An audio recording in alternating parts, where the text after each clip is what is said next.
So this whole project is kind of about like what I could do, where should my life go, and currently I work in a gym. I'm a membership counselor, and there's a lot of great things that happen there. It's also probably one of the craziest places I've ever worked.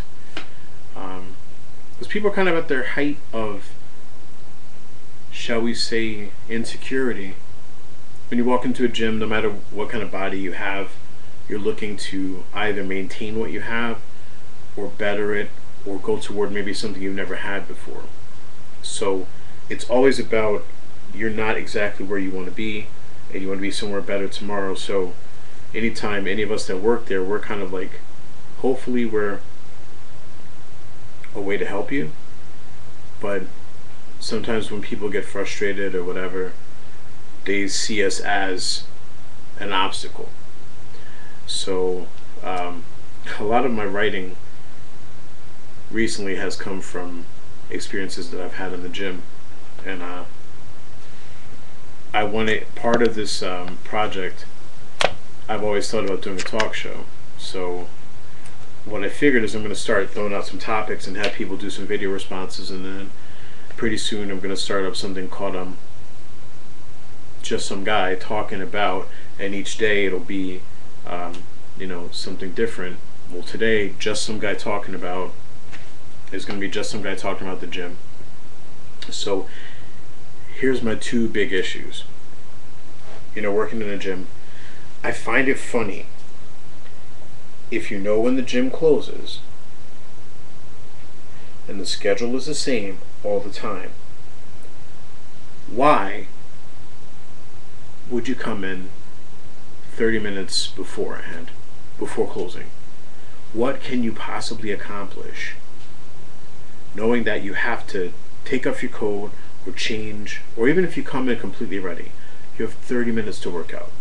Okay, maybe 30 minutes, fine. This lady comes in 15 minutes, doesn't want to check in. She's like, I can't believe you're making me stop to check in. I have 15 minutes to work out. What can you possibly accomplish? So, I think time is definitely an issue. But biggest things are the locker room. I hope everyone in the world can read this, or can hear this. So one day I hope this gets broadcast to the world. Guys, the Captain Morgan is not necessary. What I mean by that is this. First of all, if you have a towel, you should just not come to a gym without a towel. You should come with a sweat towel and a towel to shower with if you're going to shower there. Alright? I don't need to experience your nakedness in the locker room, in the sauna, anywhere. Alright? So, take a towel with you, put it on. Of course, there might be a moment where you're changing. Obviously, you're not, we're men, it's nothing new. Whatever you have is, I have the same thing. But, point being is that you have these guys that for some reason think it makes sense to walk around the locker room naked. Makes it really hard to show a new person the gym when you're showing everyone your equipment. They're not coming for a tour of your body. They're not coming for a tour to find out about your equipment. They're coming to find out about the equipment of the gym. Now, from what I'm told, there's similar issues in women's locker rooms.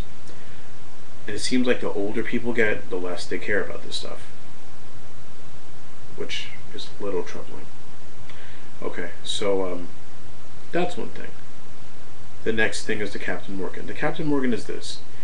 If you don't have on any clothes, it is not necessary to do the following. Now imagine that I'm doing this with no clothes on. So you got all this going on here, got all the equipment flying. As we're talking about the weather, traffic, I don't need to speak to you if you're in the midst of changing. It is not an emergency. If the place is on fire, that's one thing. But for you to start talking to me while you're completely naked and not making any attempts to change that situation, I don't need to know about your trip to Florida. I don't need to talk to you about anything. So, just a couple of thoughts. Um, and the other thing is, I understand that people sweat.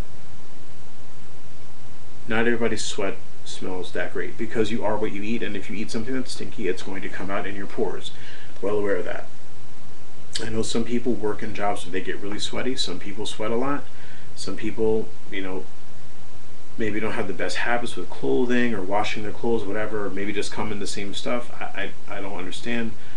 But point being, there's all sorts of logical reasons for maybe some type of an odor. But the other day, I encountered a man who actually made me nauseous. Like, I thought that everyone was exaggerating. Like, this guy had a radius. He had probably like a 5-foot radius of funk. Like, there was no way to bypass it. I actually thought that the smell got onto my clothes. I had to go ask him his name because I needed to try to address the issue, and I wasn't able to eat for the rest of the day. So, the best way to wrap it up, guys, the Captain Morgan is not necessary. Bring yourself a towel. And for everybody, make sure that your body odor does not stay in an area when you leave. So those are my thoughts. Now my blog spot is kind of like that. I have the same kind of wit. So in fact, I might just read a couple of my pieces. But that's some guy talking about the gym.